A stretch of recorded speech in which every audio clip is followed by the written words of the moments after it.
बिजली की क्या स्थिति रहा करती थी, हर व्यक्ति जानता है, हर व्यक्ति भुक्तभोगी है। और आज यही पावर की पीक आवर में जो डिमांड होती है वो 33,000 मेगावाट की होती है। 33,000 यानी आपसे दुगने से अधिक, और तब भी पावर कॉर्पोरेशन इसकी सप्लाई कर रहा है। प्रदेश के अंदर इस दौरान 1,21,000 मजरों में अतिरिक्त विद्युतीकरण का काम भी किया गया। और मैं इस बात को विद्युत मंत्री से कहूंगा कि वो एक बार दिखाएं आपके यहां की, आप जिस बिजली की योजना के बारे में बात कर रहे हैं वहां पर आखिर कहां वो पैसा गया, क्यों नहीं हो पाए। होगा, आप चिंता मत करिए। लेकिन ये भी हम बताना चाहेंगे कि सारे कार्य हुए हैं। 1,21,000 और 1,86,00,000 परिवारों को फ्री में बिजली के कनेक्शन भी उपलब्ध करवाए गए। 8 वर्षों में 765 केवीए के 3, 400 केवीए के 21, 220 केवीए के 72 और 132 केवीए के 99 सब स्टेशन भी स्थापित हुए हैं।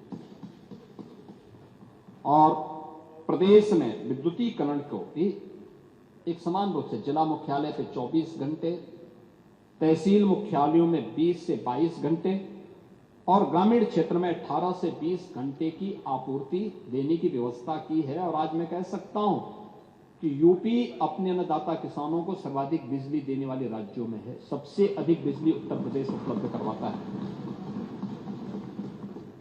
इससे न केवल अन्नदाता किसानों की लागत कम हुई है, उत्पादकता बढ़ी है, बल्कि हमारे सूक्ष्म लघु मध्यम उद्यम से जुड़े हुए, एमएसएमई से जुड़े हुए जो व्यवसायी थे उनके लिए और गांव के प्रत्येक व्यक्ति के जीवन स्तर में भी इसके माध्यम से सुधार हमें देखने को मिला। महोदय श्री का परिणाम है। आज आप शिक्षा की बात कर रहे थे, आपने कहा कि 29,000 विद्यालय बंद कर दिए। मुझे लगता है कि आप जैसे वरिष्ठ सदस्य को इस प्रकार के शब्द नहीं कहने चाहिए थे जो तथ्यों पर आधारित न हो। पांडे जी, आपको सूचना लेनी चाहिए। आप देखिए, आप विधानसभा, आप यहां मंत्री भी रहे हैं, आप स्पीकर भी रहे हैं। आप संबंधित मंत्री को बुलवा करके उनसे बोल करके बात भी कर सकते थे। और बेसिक शिक्षा मंत्री ने यहां पे सदन में भी इस बात को कहा। देखिए, मैं आज इसके माध्यम से बहुत स्पष्टता के साथ कहना चाहूंगा कि प्रदेश के अंदर कुल 1,56,000 बेसिक शिक्षा परिषद और अन्य उससे संबद्ध विद्यालय हैं। 2017 के पहले की स्थिति क्या थी? ये सब बंदी की कगार पर थे, जर्जर हालत थी। शिक्षक छात्र का कोई रेशो नहीं था। अत्यंत खराब स्थिति में थी। ड्रॉप आउट रेट देश के अंदर सर्वाधिक राज्यों में यूपी की थी। हम लोगों ने सबसे पहले जुलाई 2017 में स्कूल चलो अभियान प्रारंभ किया। स्कूल चलो अभियान, और तब मैंने इस सदन में कहा था, उस समय आप नहीं आ पाए थे, इस सदन में नहीं थे उस समय, और तब मैंने इस सदन का आह्वान किया था कि हर माननीय सदस्य, प्रदेश का हर प्रशासनिक अधिकारी, प्रदेश के हर उद्यमी उन विद्यालयों से जुड़े हुए या उस गांव से जुड़े हुए पुरातन छात्र एक एक विद्यालय गोद लें और ऑपरेशन कायाकल्प की घोषणा की थी। और मुझे बताते हुए प्रसन्नता है कि 1,36,000 विद्यालयों को ऑपरेशन कायाकल्प के माध्यम से हमने संतृप्त करने का काम किया। आज जो विद्यालय देखने लायक हैं उनमें फर्श है, बालक और बालिकाओं के लिए टॉयलेट है, पेयजल की व्यवस्था है, बिजली या सोलर पैनल लगाए गए हैं, डिजिटल लाइब्रेरी है, स्मार्ट क्लास है और उन बच्चों के लिए बैठने की भी व्यवस्था की गई है। खेल के मैदान भी बनाए, कुछ जगहों खेल के मैदान भी बनाए गए हैं। ये बेसिक शिक्षा की पहली व्यवस्था, फिर उन बच्चों के लिए यूनिफॉर्म की व्यवस्था, हर बच्चे के लिए 2 uniform, bag, books, shoes, socks यानी जूता मोजा, स्वेटर, यह भी सरकार ने उपलब्ध करवाया। हम लोग जब बनाते थे इन सभी में कुल 1000 रुपया खर्च होता था। छोटे बच्चे थे और हम 1200 रुपये डीबीटी के माध्यम से उन परिवारों को आज उपलब्ध करवा रहे हैं। डीबीटी के माध्यम से क्या यह हमारा दायित्व तो नहीं बनता है कि हम अपने अपने विधानसभा क्षेत्रों में हम भी बैठक लेकर के अभिभावकों को भी और उन शिक्षकों को भी इसके लिए तैयार करें। आपने देखा होगा, मैं एक दिन एक चैनल को देख रहा था और बहुत अच्छी रिपोर्टिंग चल रही थी शिक्षा की, उसको लेकर वो दिखा रहे थे जब स्कूल पेयरिंग की बात, स्कूल मर्जर की बात आ रही थी, उस समय उन्होंने दिखाया एक विद्यालय जो जर्जर स्थिति में है, छात्र नहीं है, और एक विद्यालय ऑपरेशन कायाकल्प के माध्यम से सरकार के आह्वान पर गांव के ही लोगों ने पर्याप्त मात्रा में classroom, digital library, smart classroom, furniture और क्लासरूम भी एसी बनाए गए हैं। बेसिक शिक्षा परिषद में सुल्तानपुर का ही वो विद्यालय है, सुल्तानपुर जनपद सुल्तानपुर का भी है और वाराणसी के भी हैं, गोरखपुर के भी हैं, अन्य तमाम जनपदों में बनाए गए हैं। इसी प्रदेशवासियों ने बनाए हैं, जनप्रतिनिधियों ने रुचि लेकर के भी बनाए हैं। 17 के पहले तो ऐसा नहीं था, 17 के बाद हुआ है। और मैं स्पष्ट कर देना चाहता हूं, प्रदेश सरकार किसी भी विद्यालय को बंद नहीं करने जा रही है, किसी भी विद्यालय को बंद नहीं करेंगे। प्रदेश सरकार ने तय किया है कि इंटीग्रेटेड कैंपस बनने चाहिए बच्चों के लिए, जहां पे वह प्री प्राइमरी से लेकर के और सीनियर सेकेंडरी लेवल तक की स्कूल की शिक्षा प्राप्त कर सकें। उसी के मॉडल दिए गए हैं अटल आवासीय विद्यालय।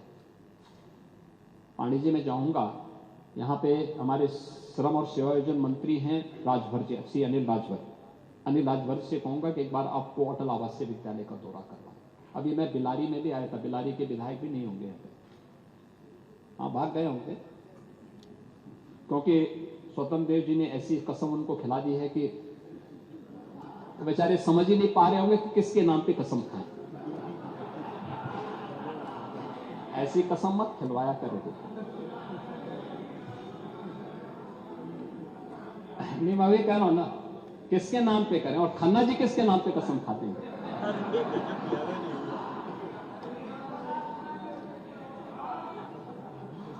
ये स्थिति है, ऐसा मत किया करिए भाई। आप तो घर में जो है, आप पता नहीं किन स्थितियों में रहते होंगे, लेकिन खन्ना जी के बारे में और कम से कम हमारे ये फहीम इरफान के बारे में तो आपको सोचना चाहिए। वो बेचारा भी अपनी किस्मत को कोस रहा होगा कि आपने ऐसी कसम खिला दी। मैं बिलारी में गया था अटल आवासीय विद्यालय का उद्घाटन करने के लिए। आप देखिए ना उन बच्चों की, आप अपने बच्चों को तो विदेशों में भेजते हैं पढ़ने के लिए, श्रमिकों के बच्चों के विद्यालय को बंद करते थे, उनके लिए कोई सुविधा नहीं देते थे।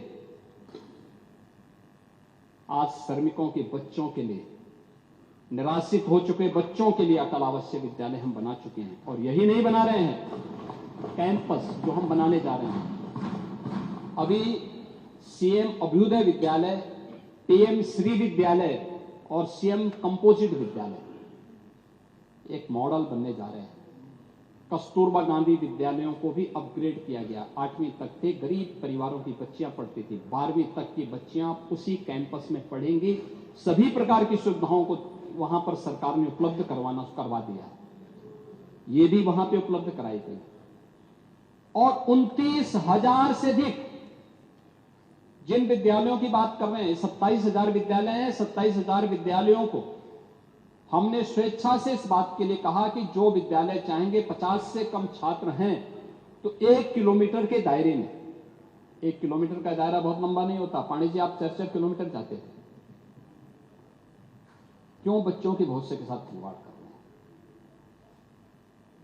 उन विद्यालयों को इंटीग्रेटेड कैंपस, छात्र शिक्षक रेशियो ठीक हो जाए।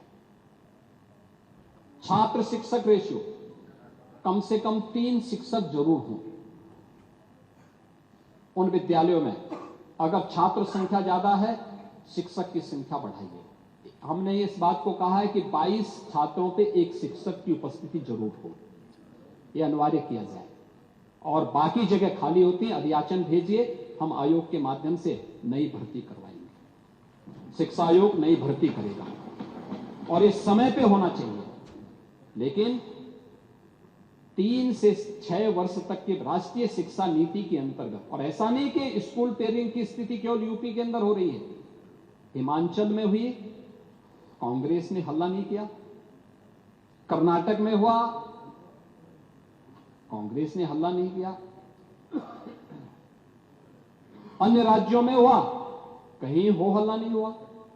यूपी में हम कर रहे हैं कि नहीं, अच्छा कैंपस मिलना चाहिए, छात्र शिक्षक रेशियो ठीक होना चाहिए, शिक्षा की गुणवत्ता पे ध्यान दिया जाना चाहिए, क्योंकि जब छात्रों पे विशेष ध्यान देना है तब उन बच्चों के लिए शिक्षक उपलब्ध न हो।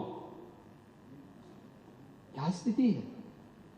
कहां आप देश के भविष्य के साथ खिलवाड़ करेंगे? ऐसा नहीं कि पिछले 8 वर्ष में जो परिवर्तन किए गए इसके परिणाम आज नीति आयोग इसको स्वीकार करता है। देश की और दुनिया की तमाम एजेंसियां जो इस क्षेत्र में काम कर रही हैं, वे इसको स्वीकार करती हैं कि उत्तर प्रदेश में बेहतर कार्य हुआ। लेकिन उस सब के बावजूद भी जो आरोप प्रत्यारोप आप लोग करते हैं, राजनीति करिए अपने मुद्दों पर। लेकिन यह कहना कि सरकार ने बंद कर दिया, यह दुष्प्रचार क्यों आप करते हैं? यह दुष्प्रचार है। बंद नहीं कर रही है सरकार, पेयरिंग कर रही है। 1 किलोमीटर के दायरे पे छात्र शिक्षक रेशियो को आपने देखा होगा, लखनऊ के एक विद्यालय में 29 शिक्षक, 23 कभी नहीं जाते थे।